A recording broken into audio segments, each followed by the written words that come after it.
Hi, folks, which is high praise from me, Layman Pascal. And regular listeners and viewers to the integral stage, who no doubt are that way because they were kicked in the heads as children by the integral stage's mascot, Jedediah the non-dual mule, will also no doubt be familiar with Robert M. Ellis, the author of a series of volumes on post-metaphysical thinking and middle wave philosophy.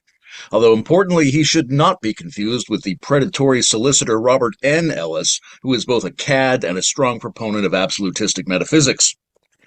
Robert M. has been a guest on our show several times, and he's here today to tell us about his new book, providing a systemic history of the middle way, its biological, psycho-developmental, and cultural conditions, which is a notably integrative and laudably multi-epistemological title and places the feedback loops that evolve simple systems into complex systems at the heart of this way of seeing the world. And while Robert and I agree about a lot of things, we probably won't be able to resist digging a little deeper into our long-standing argument, in which he asserts that metaphysics leads to totalizing dichotomous thinking and dysfunctional dogmatism that should be replaced with provisionality, pragmatics, and relationality, and I stubbornly insist that all of that constitutes a particular kind of metaphysics that necessarily underlies and describes the non-totalized and post-metaphysical spiritual, social, and developmental cosmos. And folks, that's the kind of hardcore conflict that today's digital algorithms respond to, so I think we can safely assume this will be our highest rated episode ever. Hi, Robert. Hi, Layman. Thank you for that. One of the things that popped up for me was, do you have a pre-existing list of the books you think need to be written to fully present the middle way philosophy as you see it? Or do you keep just getting suddenly inspired with new twists and emphases that you feel like have to be added to the corpus? Well, with this series I'm working on, then I do have a list. Yes, I mean you'll probably have seen in the back of the book there's a list of the series. Yeah, so there are 9 volumes projected of the series, of which this is the third. So yeah, it's designed to a scheme which covers a series of interdependent areas. But obviously after that there will probably be more things, but they may take me in a different direction. But that's a few years away now. So what's the specific idea for this volume? What role does it play in the overall armada of your texts? Well, it's looking at the background, the conditions that give rise to the middle way. The middle way we call being a principle of judgment, being an approach to how we judge each thing that comes up as we engage with each new set of conditions. So how is it that we are in this position as human beings to be able to, well, either get swept along by absolutization or be able to make use of the middle way? So, I mean, I didn't want to lead on that. It's not the beginning of the series, because I didn't want to base the whole midway philosophy approach on any kind of historical justification. But on the other hand, it is helpful to people quite often, I think, to have some sense of the conditions out of which all this emerged. It also helps to put things in a wider context in a particular sense. So, yeah, and it's also it's a specific way of doing history. So, I am very interested in history, despite trying to avoid having avoided writing in a very historical way. But I wanted to try doing history in a different way in relation to the middle way. So hence the idea of systemic history, which is looking particularly at the interdependent relationships between different things that may be going on at the same time, not necessarily sequential, not necessarily cause effect, but trying to track crucial elements of a much more complex process over time. So that process, how do we get to here, wherever here is, here being a moment of judgment as a human, whether we're talking about the past history of life, my past history as an individual, or our past history as a culture or set of cultures, human cultures in the world. To what degree do you think it's important to have an understanding of history in this moment in order to perform adequate judgment? I don't think it's necessarily important at all. That's why I think it's quite possible to approach the middle way in a way that doesn't particularly involve history. But as I say, it can be helpful for people to contextualize. So it's all about really how you contextualize. So there are, if you're swept away by a particular belief, say, one of the key aspects of the middle way is that we can work with that by contextualizing in one way or another. So one basic way of doing that is with your body. So mindfulness is, you could say, embodied contextualization. Another way is through critical thinking, being aware of other beliefs you could have about the thing you're thinking of. You can also use your imagination. So those are all, I would say, those are first base ways of contextualizing. But then in amongst that, yes, history does provide a way of contextualizing.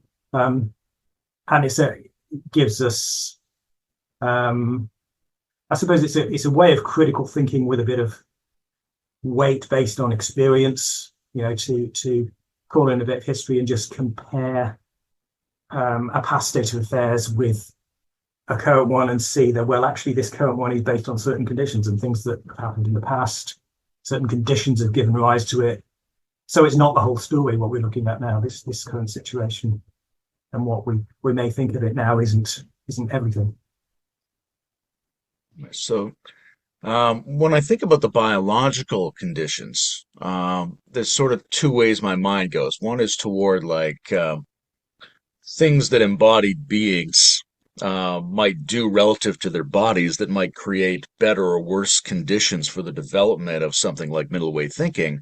And I'd like to get to that, but there's also a sense in which I think you're looking at like primitive biological patterns and structures in general and how those act as prerequisites for, but also analogies to the kind of thinking style you associate with the middle way. So, what do you see about the roots of biology that tell us something about the middle way approach to making sense of the world?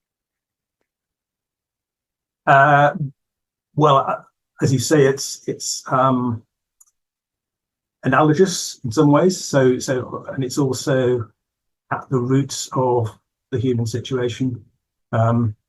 So the conditions that gave rise to the human dilemmas and the particular human problem with absolutization is based in or developed out of previous loops. So it's reinforcing and balancing feedback loops provide the thread through all of this. Yeah. So reinforcing feedback which tend to reproduce the same process over and over again. It's the same for humans anyway. If the same desires and beliefs keep coming back, we try and do the same things using the same methods, and maybe we follow the same procedures again and again, perhaps faster and faster, until the whole system breaks down because of the stress we're putting it under. So that process can happen to lower life forms as well. Rabbits can over reproduce and break the ecology of the place they're living in, because they haven't any more food or whatever. Yeah. So you can have an accelerating, reinforcing feedback loop back in earlier forms of life, but you can also have balancing feedback loops. So you can also have ways in which organisms adapt to their environment, so taking this back to. I tried to take this back to the earliest forms of life and see, well, what are the roots of the roots? What's the starting point for all this? And it seems to be in life itself. So life is something that tries to reproduce itself. It wants to continue existing. Whatever an organism wants to do, it wants to carry on being that organism and defend its boundaries, maintain itself. So that's a reinforcing feedback loop. But pretty soon, even the simplest single-celled organism will have to adapt to new conditions as those conditions change. So hence, initially, the responses to electronic signals that were enabled in single-celled organisms, which gradually evolved in multicellular organisms into senses, and then more and more complex senses. So we developed means of adapting, or organisms developed means of adapting. So that's kind of the underlying process, that we have. Organisms tend to have reinforcing tendencies and then adaptive balancing tendencies. Then I see the human situation is built on that, and there's a series of steps that I trace in the book through which we got to that, from like the single-celled organisms to the human situation. And it's a very abbreviated version of the history of life, you might say, but it's edited highlights which just focus on certain reinforcing and balancing feedback loops in the history of life. So particularly then focusing on the roles of the brain hemispheres, which is crucial to the account of the particular human situation. Yeah, we'll go into that. How do you see the relationship between the brain hemispheres and their specializations playing into the story of how both human understanding in general, but also middle way understanding in particular, emerges into the world? Okay, well, I've been inspired initially in a lot of this by Ian McGilchrist, as a lot of people have, I think, but also increasingly by looking at the evolutionary story as to how the hemispheres arose, for which there's quite a lot of evidence which is separate. I mean, McGilchrist uses it to some extent, but he doesn't actually talk about it very much. It's much more from other sources. So yeah, it's all there. The division, the specialization of the hemispheres, going back to early vertebrates, early fish, and really we're talking about the beginning of the organization of the nervous system and these centers which became known as brains, the separation of those two centers, initially in relation to the two eyes, it seems, and the ways in which the right eye, which became cross-wired to the left and the left cross-wired to the right, was very much concerned with predation, with seeking out prey, and thus with goal orientation, in contrast to the right side of the brain, which is much more alert to new opportunities or threats, so alert to new sensory input of any kind, and to new possibilities that might help us detect, recognize what those threats are. So yeah, it's the instrumentality of the left hemisphere that's probably the key thing there, I think. And what I found so fascinating is that it goes back so far in the history of vertebrates, and you can follow that through the history of reptiles, mammals, birds, to primates. And then when it comes to primates evolving into humans, we begin to have a particular issue because of the sheer complexity, the sheer number of trillions of synaptic connections in our brains, which means that those different processes, the instrumental process, looking for the prey, and the open wide alertness process, are constantly in danger of interfering with each other.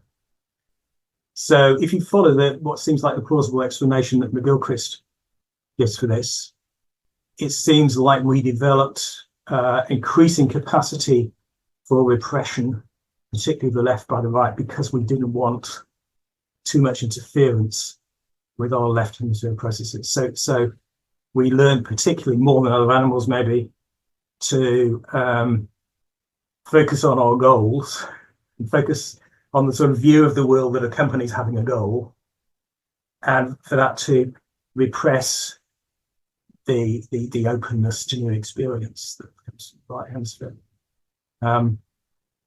So that's where I think the roots of absolutization and the middle way are, in that absolutization is the assumption that we have the whole story, And it's the left hemisphere operation, the left hemisphere's dominance, which gets locked into, when it's over dominant, gets locked into that position of assuming that its representations of the world are the whole story, and its goals are the whole story, and the values that go with those goals are the whole story.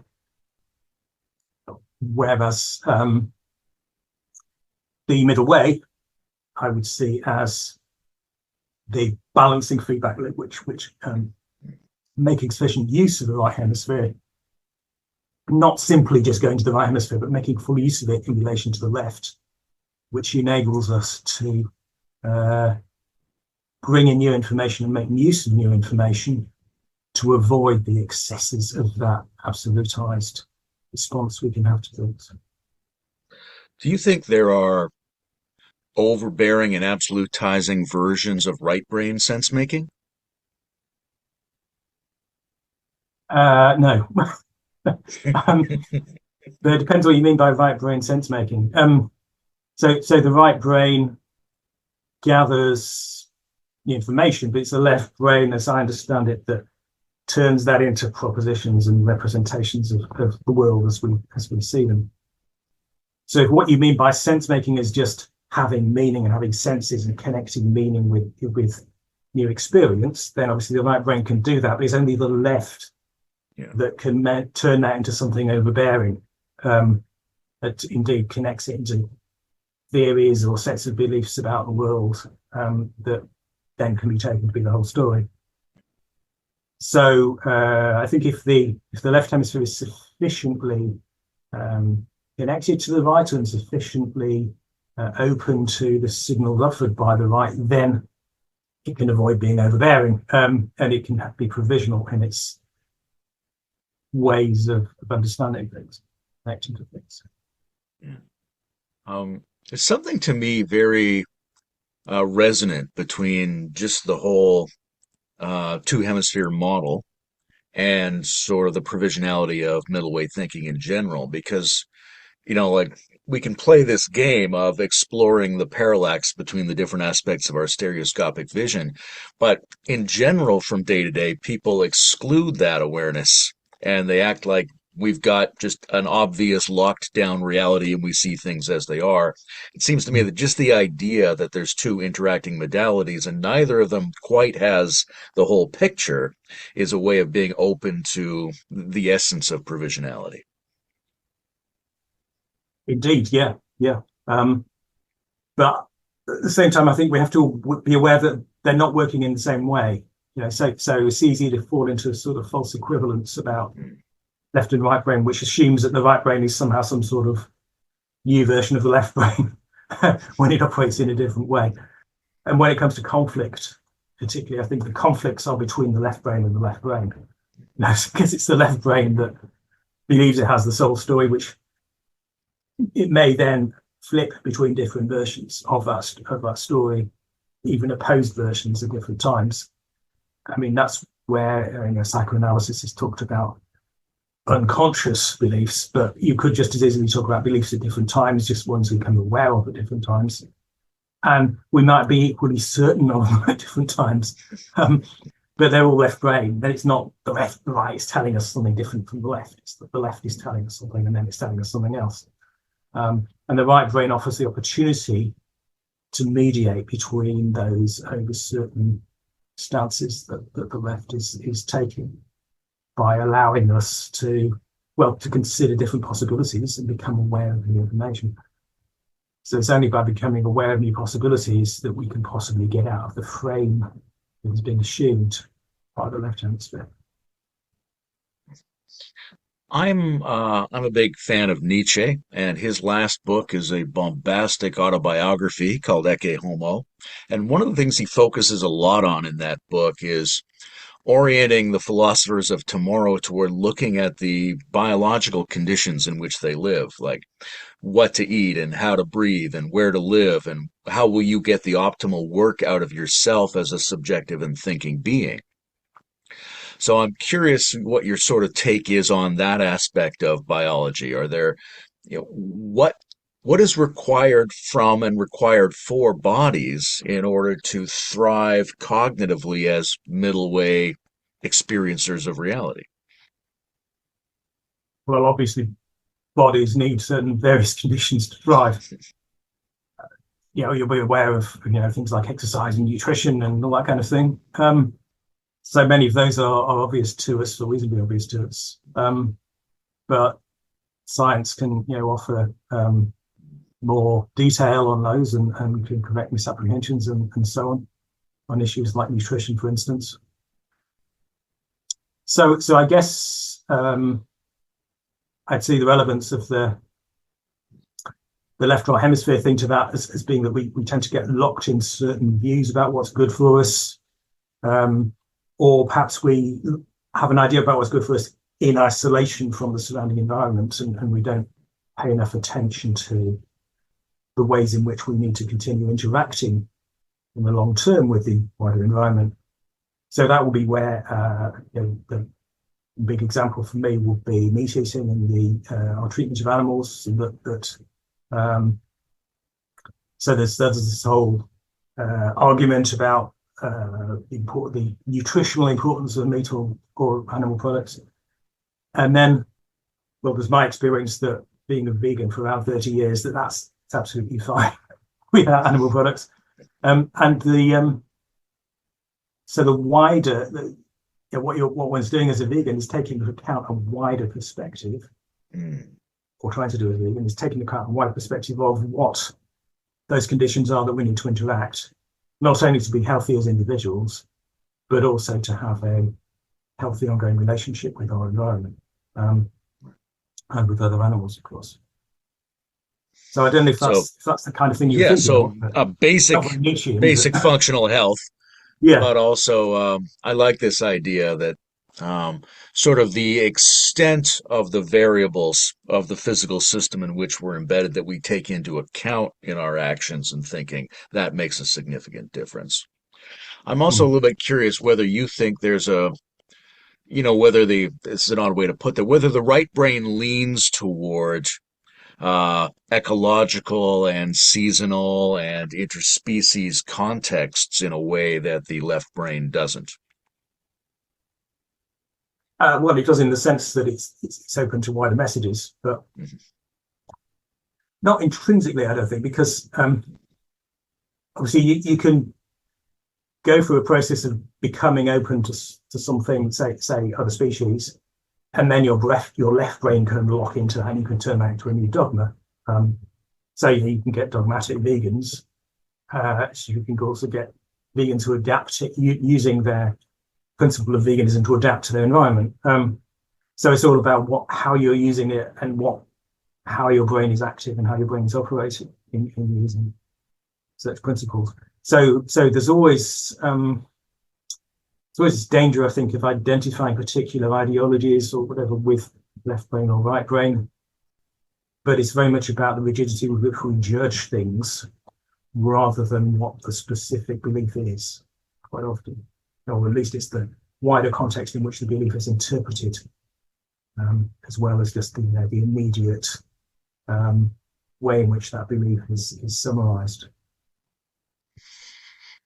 Do you think there were periods of history where the brain hemisphere balance was more favorable for the development of provisional thinking rather than absolutistic thinking? Well, not hugely. I mean, I think there are variations, and those are quite interestingly tracked by McGilchrist in Master and His Emissary, which is largely sort of cultural history book. So, for example, the Italian Renaissance obviously seems like an occasion when people were more open to their right hemispheres because they started connecting perspective in their art, and previously their art had been flat and limited.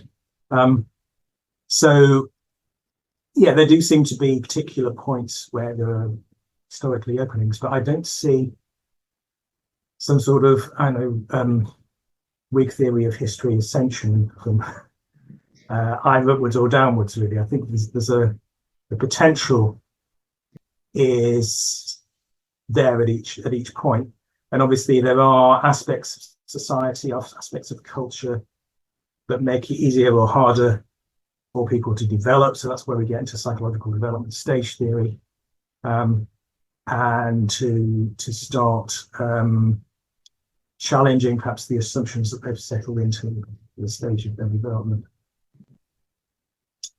So, I mean, that's obviously where the discussion, which comes into the later part of my book about earlier stages of human history, the Paleolithic and the Neolithic, particularly come into things, and particularly the kind of challenge I think is offered by Gregor and Wengrow to the assumptions people have made about limitations of earlier stages of human history. But one thing, it does appear that there have been ways of operating provisionally in earlier stages of human history, in ways that perhaps haven't been appreciated, and also ways in which people may have reached more complex stages of judgment or psychological development than has often been recognized. Yeah, it's a tricky one. I think a lot of people listening to this or watching this will be familiar with the argument between whether there's an overall trend of improvement and complexification in human cultural and psychological affairs, or whether because we have basically the same nervous system, we have roughly the same potential that just fluxes up and down depending on particular local conditions. And do you think there's some truth to both of those, or do you fall more strongly on the it fluxes up and down than on its vaguely trending in a positive direction? Probably our last way of putting it is more or less, but I think yes. So obviously there is a tendency for things to get more complex over time overall, but I don't think that's inevitable by any means. So that's why I don't see it as an overall sort of Hegelian theory of history is inevitably going in one direction. And I certainly wouldn't link it to cosmology, which I carefully avoid in this book. So it's very much a matter of, we are humans all the time.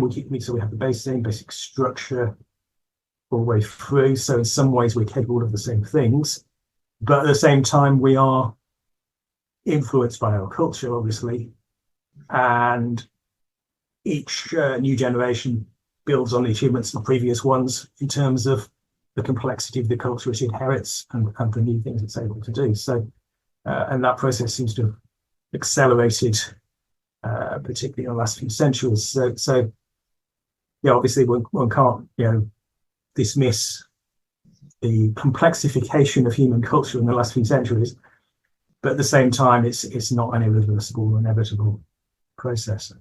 And I think we can't also dismiss relatively complex things going on thousands of years ago either. There seem to be at least two different understandings of what we mean by complexity. And one of them is a little bit more like how many different sources of information do we have at our fingertips? And the other one is something closer to depth, or like how well have we processed and integrated the information we have at our disposal. Obviously, our ability to record and utilize information consciously has been increasing over at least the past few centuries at a very fast rate. But you'd get a lot of pushback on that, saying that doesn't mean the ancestors weren't actually much more sophisticated, even though they started with less cultural information than we did. Does that sound viable to you? Indeed, yes. So I mean, a lot of information, so-called information, is noise, isn't it? So we get a lot of signals, but whether we can turn them into a pattern that's helpful is another matter. So yeah, and we could say a lot about that in terms of everything that's available to us on the internet and so on, how much of it's actually useful. Well, it may be if we make use of it. And then also we have to bear in mind, I think, the extent to which information about our environment is unconsciously processed, and hence people in earlier ages may have intuitions or be aware of those of new things which they are connect with through intuitions, which are basically unconsciously processed previous experiences that become part of their way of operating, or indeed unquestioned traditions, but traditions which are adapted to a particular environment, like awareness of particular plants and their properties in a particular part of the jungle, then that's part of a very specific adaptation to a specific environment, which challenges are much wider demands of modern society, where we have to be very adaptable to a very wide range of conditions in order to thrive. You mentioned Graeber and Wengrow earlier, and I think they're part of a movement that's, on the one hand, ideologically rethinking the way we tell the story of our history. But on the other hand, it's uploading a lot of new information about history that we've been getting in the last couple of decades that were not part of the previous generation's consensus. It seems like, yeah, it's sort of well recognized now that there were mass populations in cities in the Amazon and all kinds of pushing back the boundaries of history to deeper and deeper, and in many cases more sophisticated depths than we thought. Um, do you think that the increase of our information about the past will contribute to a larger number of people starting to favor the model that we fluctuate up and down in our ability to do, let's say, sense making, as opposed to just trending positive? Because it seems like this, even though you can make the argument that some variables are definitely increasing over historical time in tandem with machinery and things like that, there's a certain naivete and narrowness to that view, which is often anchored in the sense that, well, nothing was going on, and then we started, and we've been building up civilization in this particular straight line. But as we discover more and more, it seems to me that we inherently challenge that narrative more and more as we push back the curtain on what was going on the planet earlier. So I'm not sure that's even a question. I was just rambling, but I was just trying to find the question. So can you focus on the question? No, I'm going to put that aside, and let's pivot to psycho-developmental models. A lot of people listening to this will be familiar with Wilbur or spiral dynamics or the model of hierarchical complexity or neo-Piagetian models and things like that. What is your take? When you envision something like psycho-developmental stages, what are you picturing?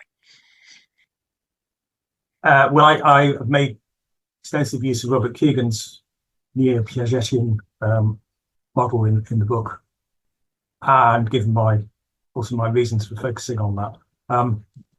So that's really what I picture. Yeah, that's what I found very useful. And my reasons for concentrating on that model are that I think it's well evidenced and relatively clear, but also it's based on psychological development as we can observe it, not on claims about ideological change or cultural change. And that's where I think we get into much more speculative territory with the other kinds of stage theory that you mentioned.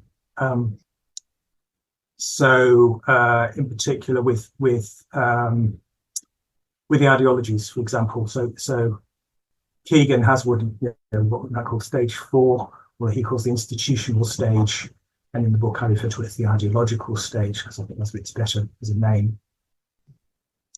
But which is kind of the stage people often reach. They reach a certain tipping point when perhaps they go to university, or when they start having to engage in a professional job which will have some consistency in their models and their ways of operating, or according to Keegan, even in the military. So because of the sort of demand of consistency, you need some sort of universal model about how things are supposed to be. So that's where that model becomes an ideological model. Could be a scientific model, quite perhaps more increasingly these days, but it could also be like an predominantly economic model. Could be a religious model, like Christian theology gives a very worked out ideological setup for people working in that milieu. So whatever your model, you think you've got it worked out, basically. You've got an understanding of reality that fits everywhere. And you need a certain degree of, how should we put it, degree of complexity in your way of engaging with things and judging things in order to be able to use that. It doesn't necessarily mean that you'll only use that model, that you just enter that stage and then that's it. But it does mean, I think, if you pass a certain tipping point, you'll predominantly start to think in that way, probably. So that's why I like to think of stage theories as being about judgment, primarily, basically about judgment. So we judge in a particular way, or tend to judge in a particular way, rather than being about character, let alone being about culture. Because even our characters are a bit up and down, they're asymmetrical, whatever. We may have little regressions back to the previous stage and so on. But so if people are working at an ideological stage, then I don't think it makes much difference what ideology you're using. And that's where I disagree with say, the Wilberian kind of approach, where there seems to be this assumed link between degrees of psychological development and the ideology you would adopt. So particularly like the distinctions between postmodernism and modernism and things of this kind. I mean, those seem to me to be ideologies, and you can progress through them in the wrong order, for one thing. You can do your postmodernism first. So there's no inevitability about the way in which you will tackle those. It's much more about how you tend to judge things. Do you have this ideological universal model that you tend to apply to solve problems and to make decisions, or not? Or are you more reliant on your group and what your peers would tell you? That's the previous stage, the interpersonal stage. Or do you have, moving on to, or keeping with all the fifth stage, the interindividual stage, do you tend to have a practical model in which you would see those ideologies as makeshifts or provisional sorts of ways of operating that might be useful in some ways and not others? So those are ways of thinking, and they're much more psychologically based than they are dependent on the specific ideology you're using or embedded in. And also, although cultures obviously enable them in one way or another, like the culture of a university helps a student to develop those particular skills, they're not necessarily interrelated with that. That culture as a whole is not at a stage. It's made up of people who at all sorts of stages, and there are just certain ways in which it's enabled that stage to work further. Yeah, there's two distinctions I hear there that are frequently circulated as points of contention in developmental communities, right? The one is the significant difference between group and individual stage analysis. And the other one is trying to distinguish between the style in which your judgment or cognition is enacted and the content that you're referring to, because the content could be referred to from any of these styles. Even within these communities, you get people who are espousing an advanced non-absolutistic developmental model, but they might be doing it in a very model-based ideological fashion. So that's becomes problematic because they sound the same on paper. Yeah. Now, there's a thing, I feel like there's a couple of different ways to hold the picture of the trajectory of stages when it comes to something like the movement from absolutistic to provisional thinking. Right? So one way would be as a kind of arc where you start off fairly non-absolutistic as a child and you move into this absolutistic phase and you can come back out of it. Another way is to say, well, we fundamentally are absolutistic because we're simplistic at the beginning, and at each stage we lose a little bit of absolutism in this great journey toward more complexity and more provisionality. And another way is to say, well, there's a particular stage you have to get to at which you become capable, really, of provisionality as a way of thinking. Which of those approaches attracts you most? I think that the approach I've taken is slightly different from any of those, although, it's appreciative of the idea that we do reach a certain stage, which is Keegan's interindividual stage, where we apply the middle way more fully and explicitly. So we start to think in more provisional ways that we didn't have before. And that's obviously where we make that explicit. Yeah, it's the key thing. But at the same time, I also took in the book about the micro middle way, so the micro middle way and macro middle way. So I think there were points in our development where things are weighing in balance, and this seems to correspond to kind of the tipping points at which we might move from one stage to another throughout our lives, particularly our early lives, where we might hang on too much to the previous stage, or we might jump ahead prematurely to the next stage. And each of those two possibilities, those opposing possibilities, will also have certain beliefs attached to them, certain assumptions attached to them. And we might flip between them, or we might manage to make the transition by managing to combine them effectively through a middle way approach. But there, the middle way approach, the middle wayness of it will be very much implicit rather than explicit. Yeah. So supposing you're transitioning from an interpersonal stage, so say the typical like teenage peer dependency, where you're very dependent on what your friends think, to the greater universality of the ideological stage.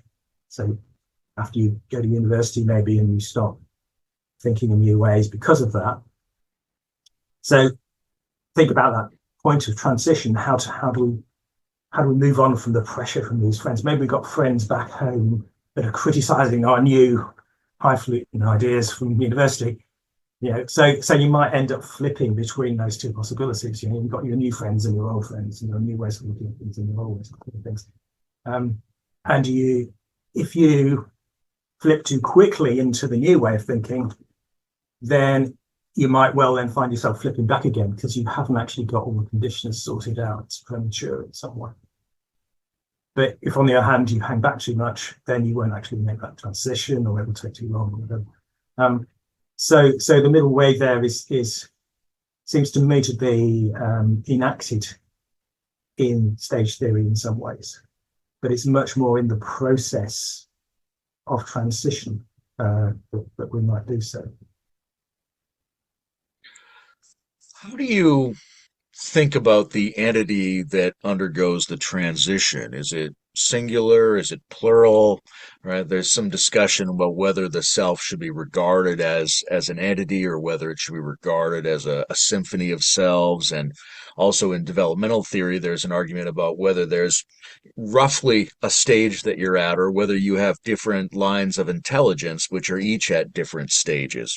So do you think of the subjective being as more or less singular, or as a diversity of selves at different stages of development? Well, I don't know if the so-called diversity of selves always has consistency with itself, or when any of those so-called lines of intelligence have consistency within themselves. But I would say there's a diversity of views that we encounter typically. And perhaps at points of transition when we're most likely to encounter conflict between different voices. So we're talking about psychological conflict of one kind or another, which may be reflecting conflict around us, maybe reflecting our own difficulties in adapting to our environment, or whatever. May also be partly due to problems going way back into infancy. So failures to connect securely with our infantile environment. So there's I wouldn't assume that the self is unified. No, I don't. I think that takes us into metaphysical claims about the self. But at the same time, I wouldn't have a metaphysical view that the self is separated or multiple. It's just what we encounter in experience is different views at different times, and I think that's probably enough. If we can note that we encounter different views at different times and they can be in conflict, and also that we can integrate them. So that's the practice of the middle way, is recognizing that we don't have the whole story at this point, so that it is then possible to reframe the assumptions we're making that create the conflict, and thus to resolve the conflict. And that seems to be what's happening when we move from one stage to another, that we eventually largely resolve the conflicts by adopting a wider framework within which to consider them. Yeah, well, you were saying that. I thought of like a different way to formulate the same question. Not that I'm not happy with the answer you just gave, but I'm going to try this out as well, because I'm noticing the emphasis that you're placing on judgment. And then the implication here is we want to get the faculty of judgment up to the inter-individual level. Now, the question is something like, is judgment one of many faculties that we have? And we could get it to that level, and our other faculties might not be at that same level. Or when we say judgment, do we mean something that's inherently distributed across or available to different functions and capacities within the unit? I think, well, judgment, as we experience it, seems to be a unified process in that it brings together different aspects of our experience, but only at a particular time. So obviously it may not be unified over time, it may change in what it's doing and how it does it.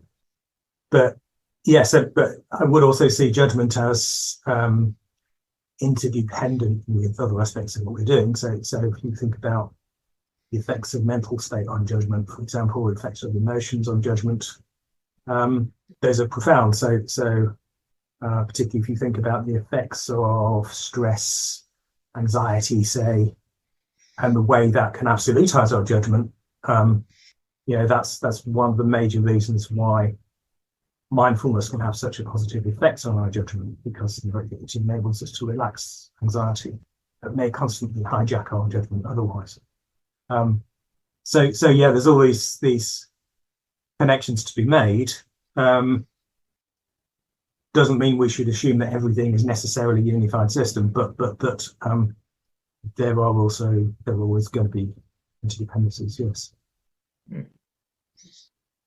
want to bring up the concept of the sociopath, right? And there's ways to think about that where it can be trauma or stunted development. And there are ways to think about it where it's a neurobiological, a chip is missing in that unit, and it's not particularly good at tracking how it's responding relative to the inner condition of other people.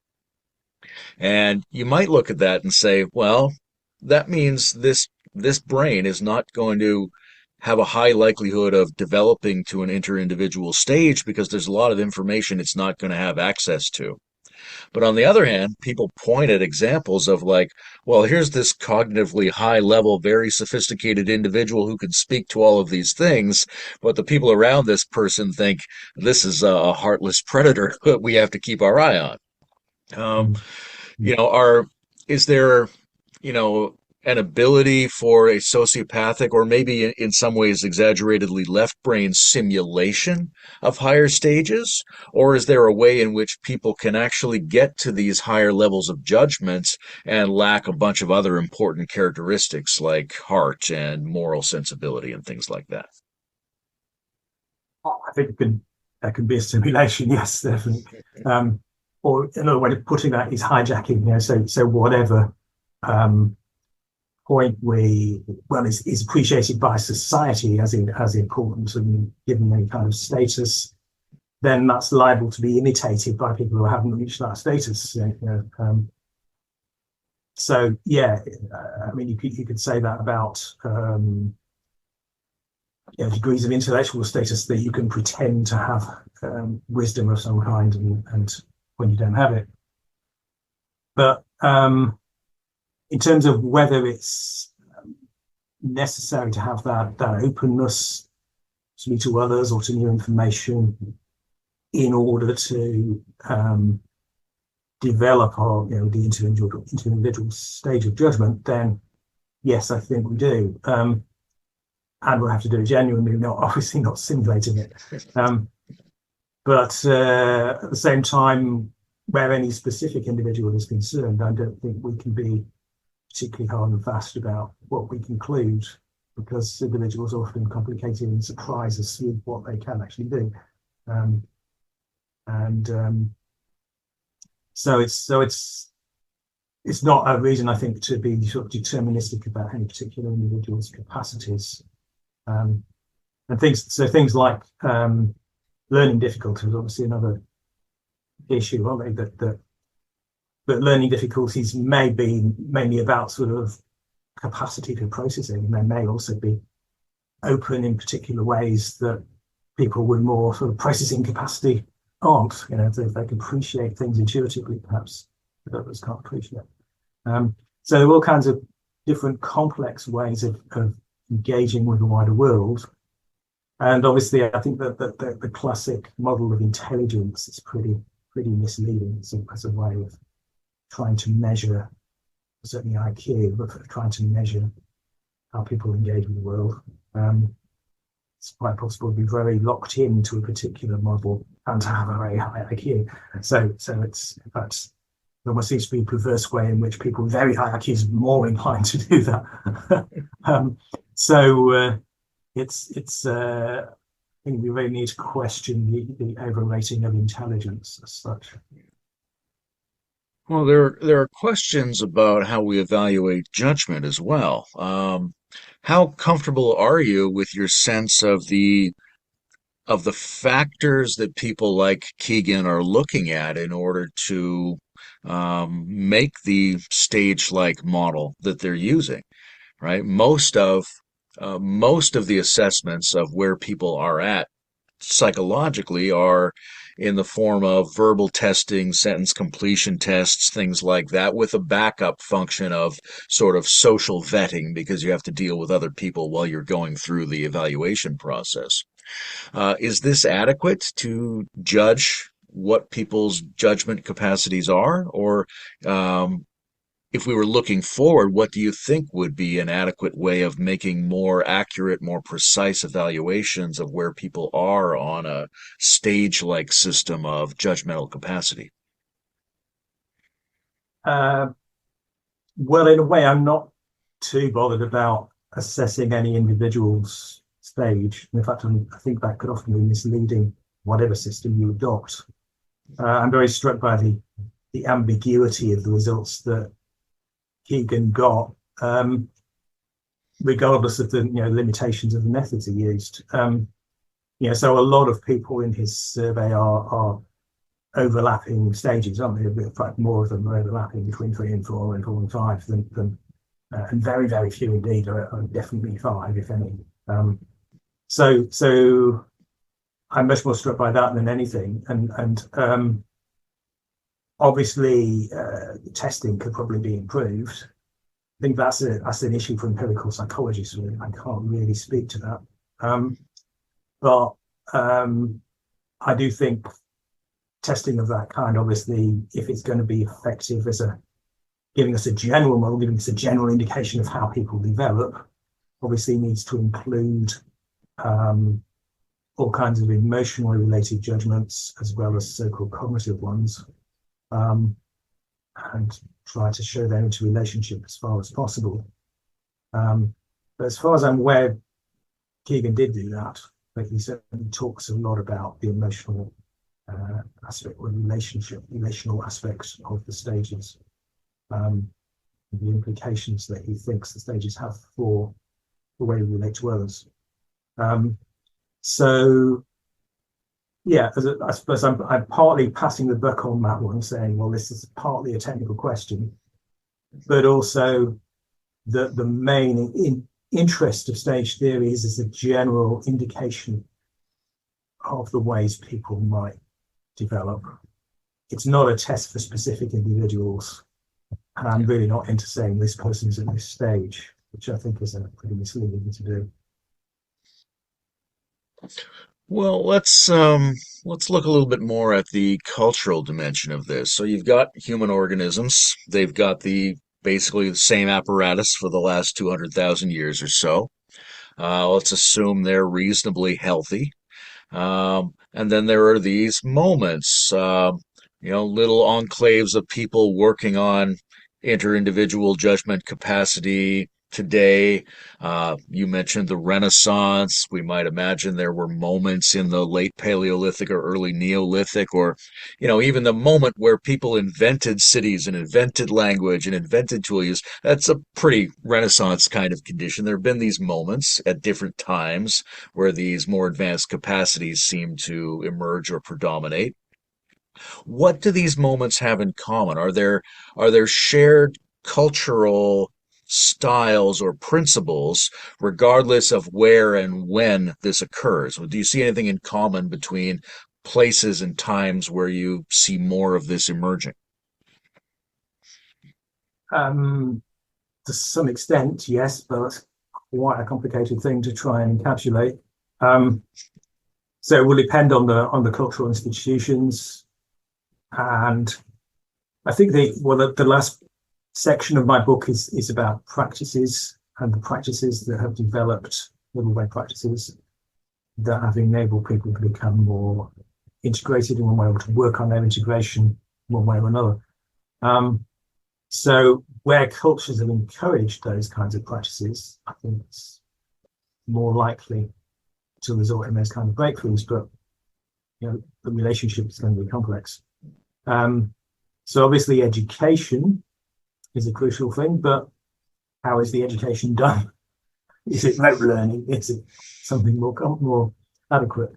You could say the same about the arts, but the mere fact that people are doing the arts doesn't tell you that much. But as you say, when innovations occur, those tend to get culturally transmitted and trigger more innovations and so on. And one imagines that's the kind of thing that happened in the Italian Renaissance, that people sparked each other off in new perspectives. And then there's things like meditation, which was obviously it's passed on for thousands of years, particularly in India. Sometimes in quite sort of culturally limited contexts, but at other times, it's helped to spark new advances, and I think its revival in the West is one of those. I certainly think there may well be some sort of accountable effect we can see of meditation and mindfulness having on people who do it in the West.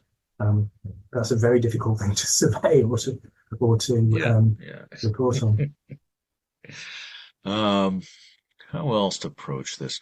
So here's an interesting question, I think, which is we touched on the dangerous possibility that the content of what we're talking about can sound the same regardless of the sophistication with which we're holding it and behaving. Mm. But there's also a theory which is to say that adequate models of complexity and development are themselves somewhat psychoactive.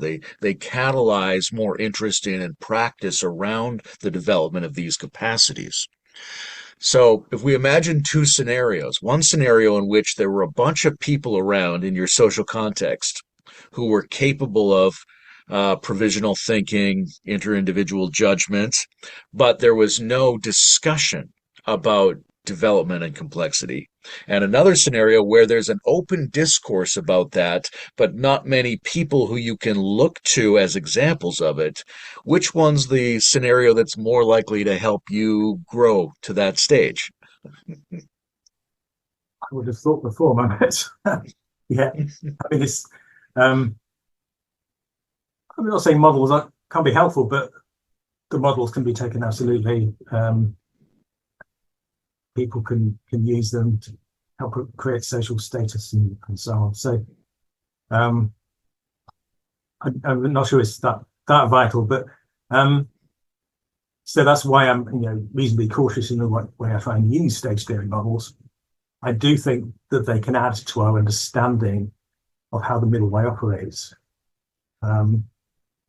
But obviously all kinds of advances have happened without people having the stage theory model. And although there are some such models in Buddhism, to a degree.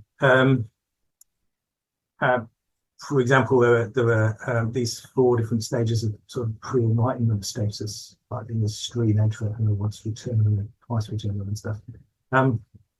But they're very formalized and were made from experience, so they're not based on evidence really. So it seems to be quite often, stage theories where they've existed haven't really done that much good, and they can be formalized or abused. So I would just conclude we need to use them very, very cautiously and in relation to, particularly to an understanding of judgment and emphasis on the specifics of judgment and the kind and practical awareness of how we can develop our judgment. And if we do those things, then we're much less likely, I would have thought, to abuse stage theory. But have to see. I, a long time ago, was a part of a Buddhist community that used this terminology of wet path and dry path. And the implication was a little bit like, well, the dry path is we have these ideas and these practices, they just work, just pass them on through time and people will use them and they'll work. And the wet path is you have to experiment and play around on your own. In a sense, the Dharma has to be sort of messily regenerated within each time period and within each place in order for it to be alive. And obviously, those work with each other to a certain degree. But I think there's an interesting question in terms of thinking about the cultural preconditions for the development of something like middle way thinking as to whether the most important thing is transmissions from people who have that and sort of proven technologies for it, or conditions of cultural ferment, the liveliness of the scene, lots of connections, lots of surprises, people taking risks in the same way we would think of a cultural or musical avant-garde as being lively, right? Because that opens up a lot of things as well. Do you think the formal presence of practices and wisdom, or the sheer liveliness and openness of the cultural space is more likely to accelerate these kinds of developments? It sounds like a case of the middle way to me. Maybe the moist, the right amount of moisture. So if you just have people sparking each other off, then obviously that energy can go haywire and just be dissipated, or end up in conflict.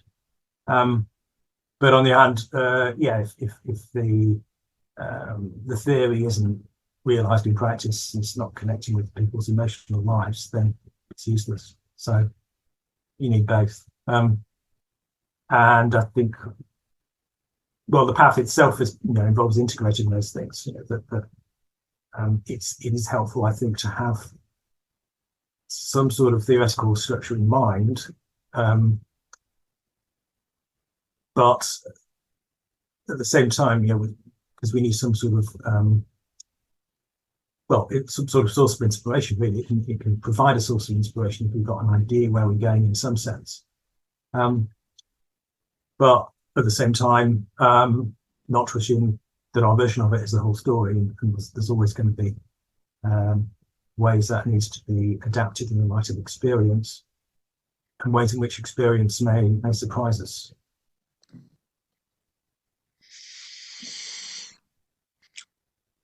How do you think about the presence of factors within the subcultures of development? Like, let's imagine a Buddhist subculture or something like that, a space where people are ostensibly working on practices and moods that facilitate this kind of thinking and development.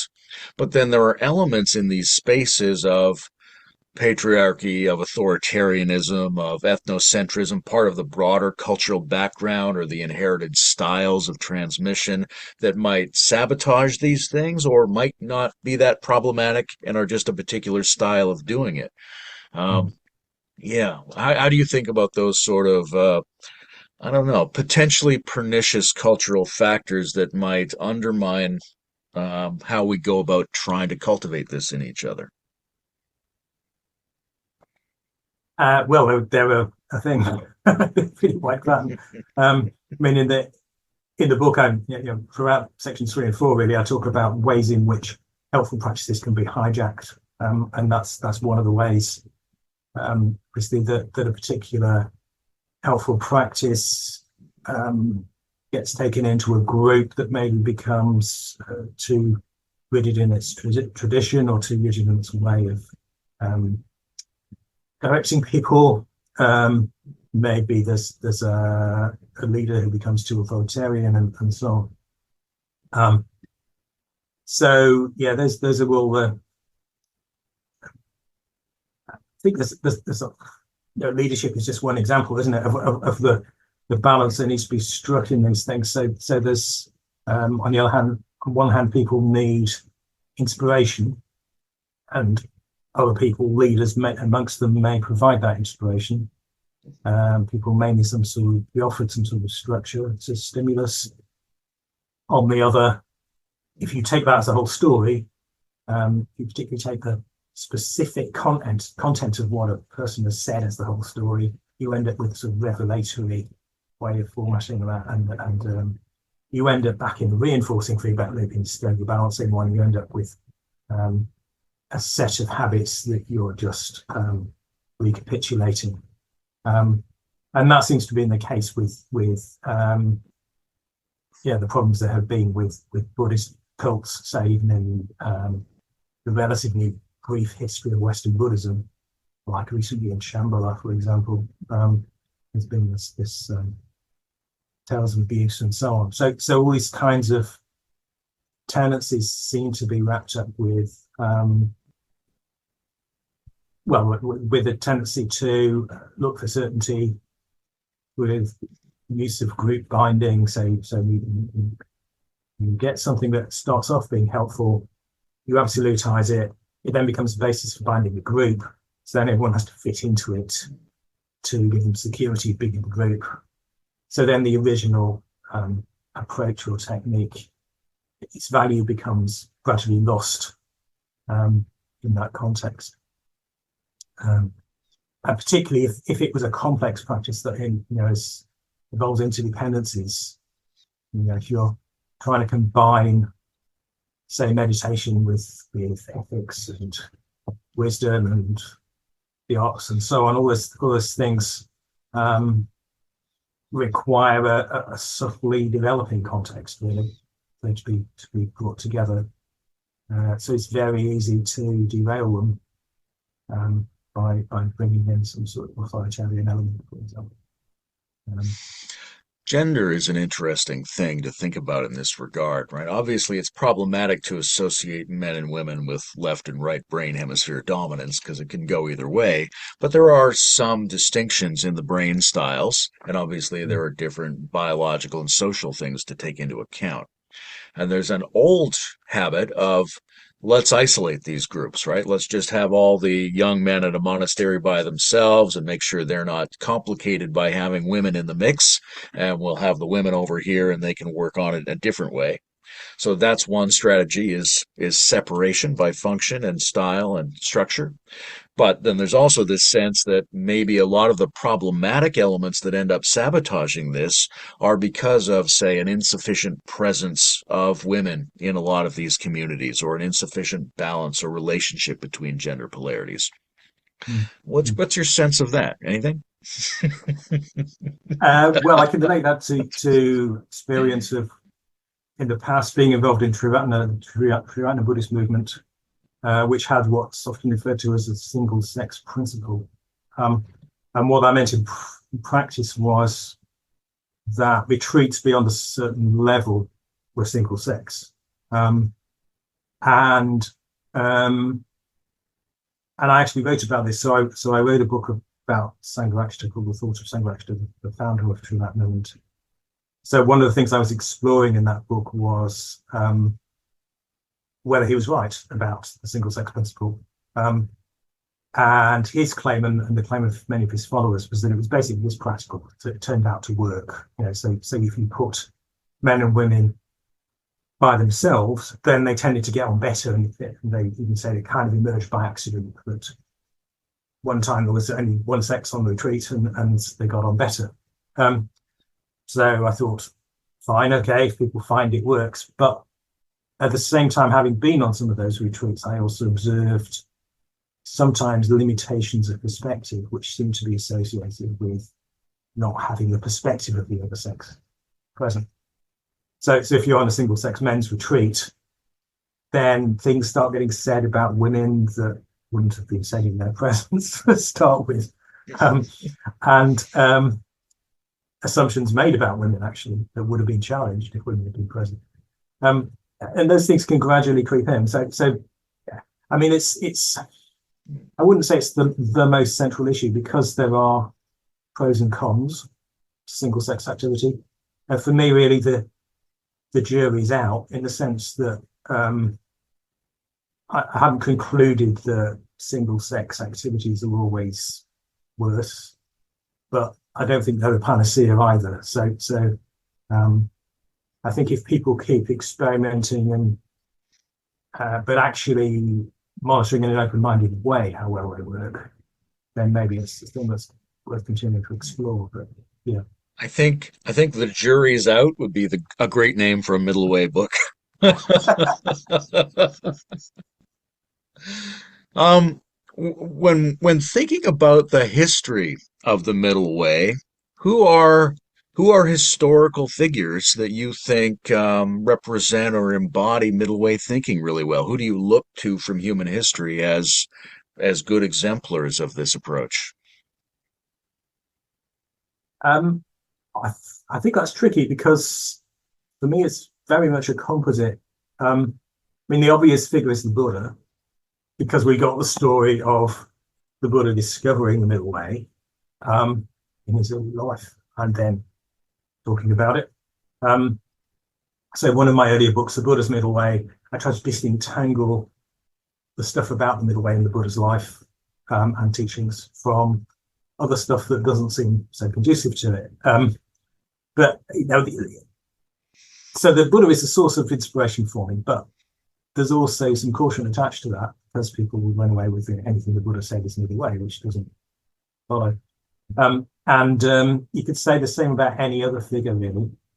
The other figure historically who has actually explicitly talked about middle way is Jung.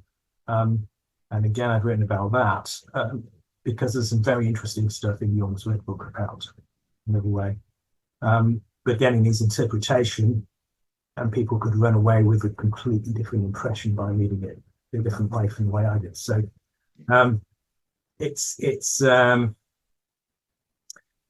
mean, I could also talk about other figures that have influenced me, but I'd have caveats on all of them, you know. So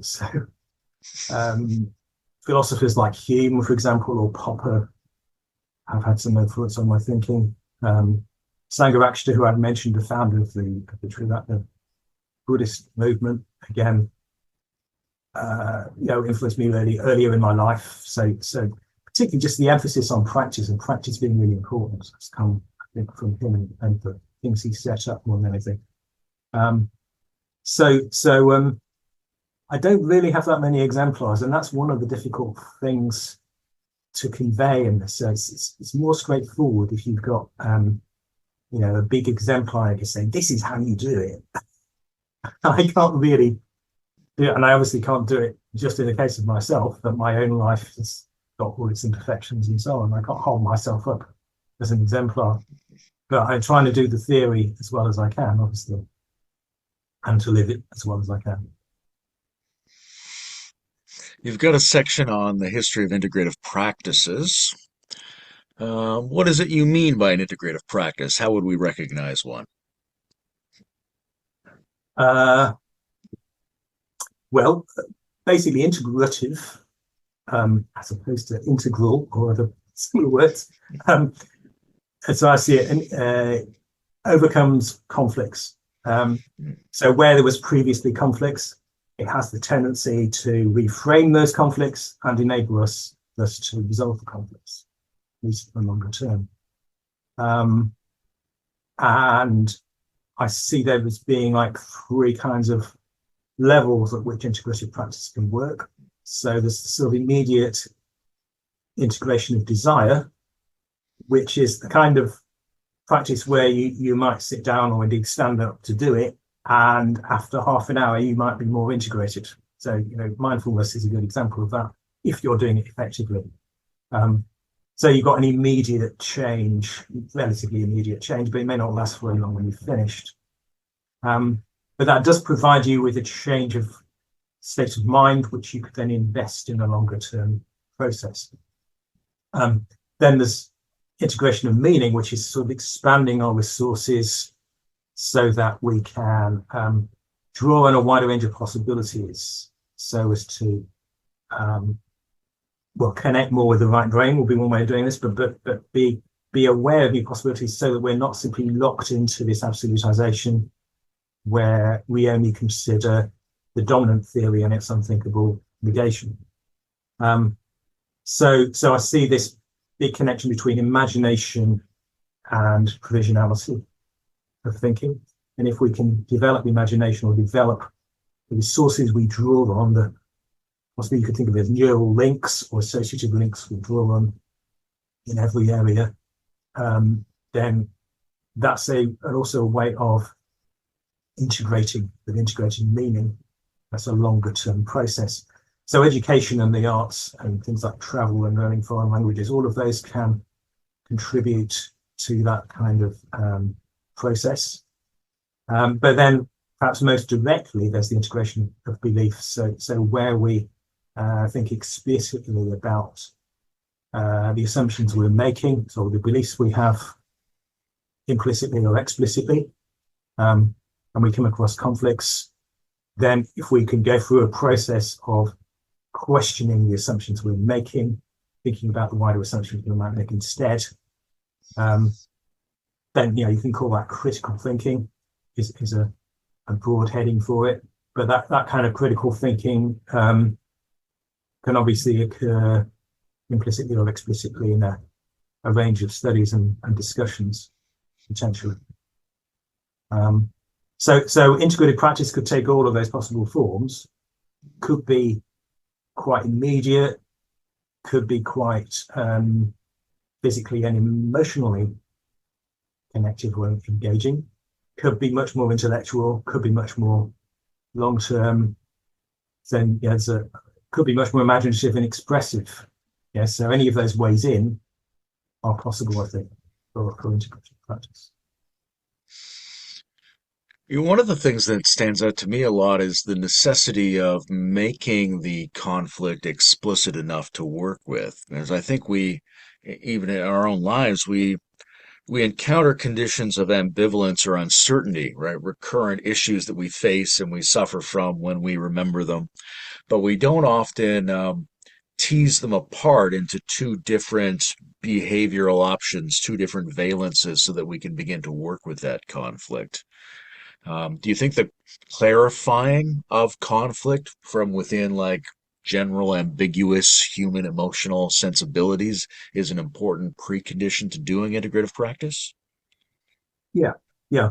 I mean, that is one of the skills that can be found in philosophy quite often. So even though they quite often don't get far enough further than that, I think philosophers often clarify through analysis what somebody believes or what their assumptions are.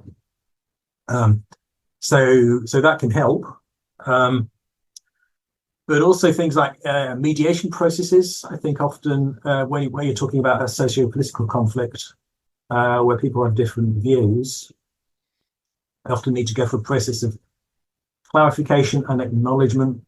In fact, once you've acknowledged what the other person's view is and that they have a view, then you might be half the way towards resolving the problem.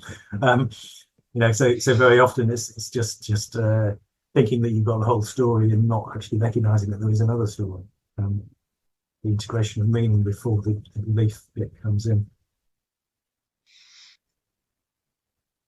Do you think there's a danger in a society like we have now, where we're digitally exposed to so much information, much of which has nothing to do with this, much of which is trying to hack our attentional processes, so it becomes such an anarchic panoply of like competing signals? that people end up feeling like they just want some kind of simplification, that it's too exhausting to even consider doing the work of complexifying themselves because they're already overloaded and they would just love anything or anybody who would give them a simple solution. Mm. Yeah, I can see the temptation there. Fortunately, it's not a helpful temptation. It's a shortcut. Um, and I think that's a limitation that we have to work with, basically, that our capacity for how much complexity we can deal with well varies between us as individuals and varies according to our circumstances and states of mind and so on. So you could track the same thing, if you're feeling short-tempered or feeling tired or something, even if you're generally able to cope with quite a lot of complexity, you might still be in states where you can't cope with so much, and you then have to, at some level, realize that and adapt your approach accordingly. Maybe being less ambitious in what you try to do when you're in that kind of state. Yeah, it's a question of adaptation, whatever one's limitations are. I mean, that's central to what the middle way involves. I think it's this constant navigation between the limitations we have, recognizing those limitations, and the ideals we may be working towards in tension with those. What's the most interesting thing about this book that I haven't asked you about? um, well, you have asked me about the biological stuff and the role of the hemispheres, and you've asked me about the psychological stages, and to some extent we've talked about the cultural bit. I suppose the bit we've spoken a bit less about is that's where the feedback loops come into the cultural bit. So part of the presentation in the second half of the book is very much about how well, first of all, there can be cultural aspects of society that have developed culturally, which are then kind of hijacked by absolutization. And that the same thing can then happen to practices which might explicitly help us. It's this kind of interaction or dialectic between the ways that we try to help ourselves, the ways we try to implicitly at least practice the middle way, and the ways we hijack ourselves or prevent it from working. I mean, that may be familiar to people just on an individual level, the sort of the ways we can disable our own best intentions by not following them through or whatever. I mean, one example of that fairly early on in the second half is religion and the role of religion. So I talk there about the role of archetypal symbolism, which is a theme in my books, and so the way in which people, even back in the Paleolithic, may have genuinely used symbols as a source of inspiration. So we don't necessarily have to assume that this was formed as a set of beliefs about the universe, which seems to be the overwhelmingly dominant assumption about Paleolithic. So there's those ways in which maybe even cave art, for example, or early forms of shamanistic practice may have provided people with a bigger perspective and perhaps what we now tend to call religious experience, which will open them into new meaning, which offers new ways of coping with unexpected conditions, so on. So it provides a new level to their experience. But then we get the hijacking process. So at some point, religion starts getting much more formalized, or it starts getting hierarchized. So we then get the intervention of revelatory beliefs, that you get truths which are communicated by the gods to demons, and then dominated by the priests and so on. So we know that story about, what's what people often associate with religion. So probably the new thing I'm suggesting here is that religion may not have started off like that. Religion could just as plausibly be seen as a practically helpful institution from very early times, which is then hijacked. And then, of course, in turn, institutions that have been, or cultural norms that have been hijacked, you can then develop new helpful forms out of them. So like the ways in which, say, mindfulness has developed out of religious contexts in India into the West. So I see like balancing feedback loops as coming out of the reinforcing ones, and reinforcing ones coming out of the balancing ones. And so the book is really about a whole series of interacting connections like that in a whole lot of different areas of culture. So talk about science or slavery or even bureaucracy. There's a whole lot of different chapters dealing with different aspects of cultural life. It's an interesting image of, processes that can go from living and useful to ossified and hierarchical, but also can then regenerate into new useful living forms. Mm. Do you have any sort of like, if people are facing an ossified or dogmatic structure and they want to work with the feedback loops in order to help it start to flourish or turn into a useful structure, what would your general advice to them be? Uh, well, obviously, you need to be prepared to question what you've been told about them. So, a degree of critical thinking will be required, but also focus on the experience. And if it's helpful, then you will hopefully be able to experience it being helpful, and build on that and develop that and seek sources that can then help you to develop what you're experiencing. So a lot of them, in the multiplicity of sources available to us now, you can just find and select the helpful sources, rather than being dependent on the ones you may have accidentally fallen into. So yeah, we have choice and responsibility, and we can develop things that we find are helpful to us, wherever they come from. Given your speed of writing and your dedication to this project, I'm assuming the next book will be done sometime next week. What is the next book? The next book is already done. It's waiting in the publisher's Dropbox. So yeah, it's called Embodied Meaning and Integration. So it's all about embodied meaning and the role that plays in middle way philosophy.